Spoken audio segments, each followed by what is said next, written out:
राजा विक्रमादित्य गुफा के भीतर अद्भुत सिंहासन और 32 मूर्तियों को देखने के बाद पहली मूर्ति अचानक जीवंत हो उठी। उसने राजा की ओर देखकर कहा, राजन, यह सिंहासन केवल उनके लिए है जो सत्य, धर्म और न्याय के सच्चे रक्षक हैं। मेरी कहानी सुनो और बताओ कि क्या तुम इस सिंहासन के योग्य हो। बहुत समय पहले एक छोटे से राज्य में एक राजा शासन करता था जो अपनी न्यायप्रियता के लिए प्रसिद्ध था। एक दिन एक गरीब किसान राजा के दरबार में न्याय की गुहार लगाने पहुंचा। किसान का आरोप था कि एक धनी व्यापारी ने धोखे से उसकी जमीन हड़प ली है।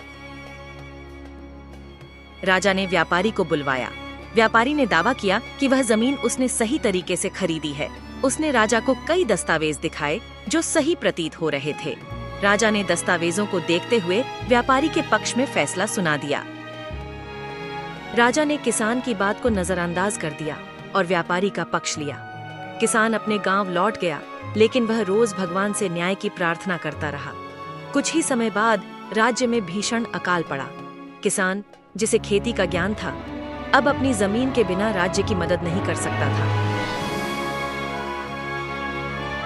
राजा को एहसास हुआ कि उसका फैसला गलत था। उसने व्यापारी से जमीन वापस किसान को लौटाने का आदेश दिया, लेकिन तब तक बहुत देर हो चुकी थी। व्यापारी ने जमीन को वीरान छोड़ दिया था और वह अब खेती के योग्य नहीं रही।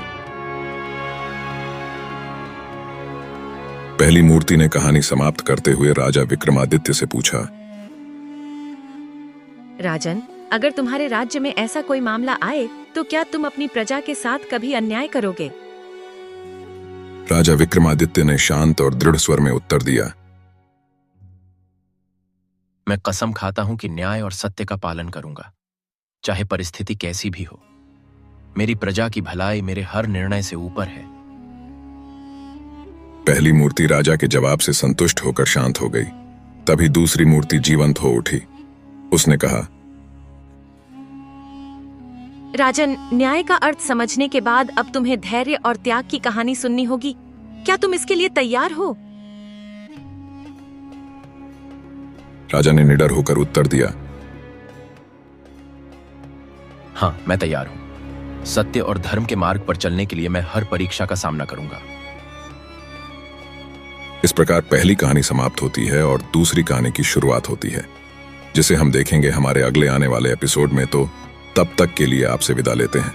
और हाँ, कृपया चैनल को सब्सक्राइब और इस वीडियो पर लाइक और कमेंट कर हमें बताएं कि आपको हमारी ये सीरीज कैसी लग रही है, और आपके कुछ सुझाव या कोई कहानी आप यूं ही देखना चाहते हैं तो बताएं। नमस्कार।